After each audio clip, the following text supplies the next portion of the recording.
Now people are losing their minds over Cracker Barrel. And this wasn't even a race thing, right? It's not like Aunt Jemima or the Native American on the butter or whatever else it is that people are complaining about. This is Cracker Barrel updating their logo, going a little bit more old school, going a little bit more generic, and people have lost their ever-loving mind. You guys know what's happening with Cracker Barrel? Have you guys seen this crap? Like, people are literally, it's like seriously losing their minds over Cracker Barrel because Cracker Barrel changed the logo. Cracker Barrel outrages conservatives with new logo. This is your Bud Light moment. Restaurant chain accused of going woke and scrapping a beloved American aesthetic by simplifying branding to remove folksy Southern character from its signage. Now, here's the thing. I grew up in Louisiana. I have never eaten at a Cracker Barrel. You know, one of the angriest of angry white men is Don Jr. Don Jr. is freaking out. WTF is wrong with Cracker Barrel? They're trying to appeal to a broader demographic, which is what businesses are supposed to do. But this is Don Jr. WTF is wrong with Cracker Barrel. Cracker Barrel's new logo isn't an accident. CEO Julia Fest Messino's project. She scrapped the beloved American aesthetic and replaced it with a sterile, soulless branding. People are mad about Cracker Barrel. Don't you guys have anything else to be mad about? Like, how about the Epstein files? How about Donald Trump's name being in the Epstein files? How about him trying to bamboozle you and get you not to pay attention to it because his name's in there and he's possibly done some really nefarious, illegal shit? How about that? How about your taxes going up and the rich folks' taxes going down? How about prices going up when he promised you that they would go down? Like, how about all of that? I mean, and you're mad about a logo?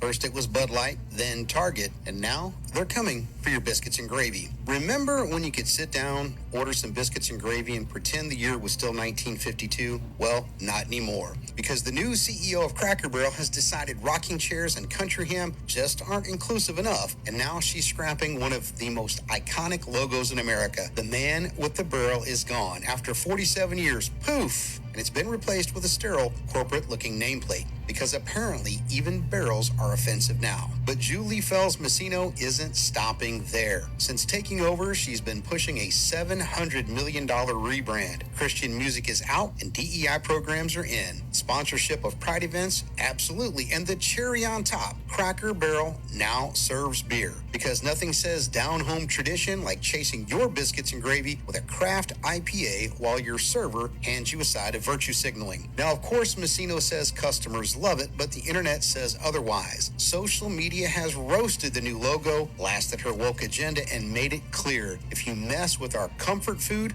we will fight back. Here's the question. Is Cracker Barrel the next Bud Light, or will Americans push back before biscuits and gravy get canceled? Notice how he said that he wanted to go to Cracker Barrel and have biscuits and gravy and pretend like it's 1952. Gee, I wonder what America was like in 1952. For guys like him, guys like me, 1952 was awesome, right? How was 1952 for your wife? Anybody of color? Immigrants of any kind? I wonder why you want to harken back to 52. By the way, the guy with the barrel wasn't even the original logo. The original logo had no guy, no barrel. Old school, just lettering. From 69 to 77. And then the guy with the barrel got a couple of upgrades, some shadowing, some lightening up. Then the Cracker Barrel lettering itself changed a bit. But my guy, really? This is what you're going to lose your shit over.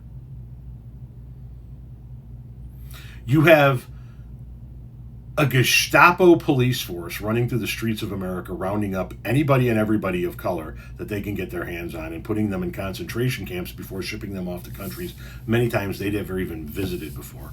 You have a 34-time convicted felon keeping the biggest pedophile ring away from your eyes because he is most likely part of it. You have farmers suffering, you have tariff wars raging, the price of goods going up, inflation going up. But yeah, the Cracker Barrel logo is what we should be focusing on.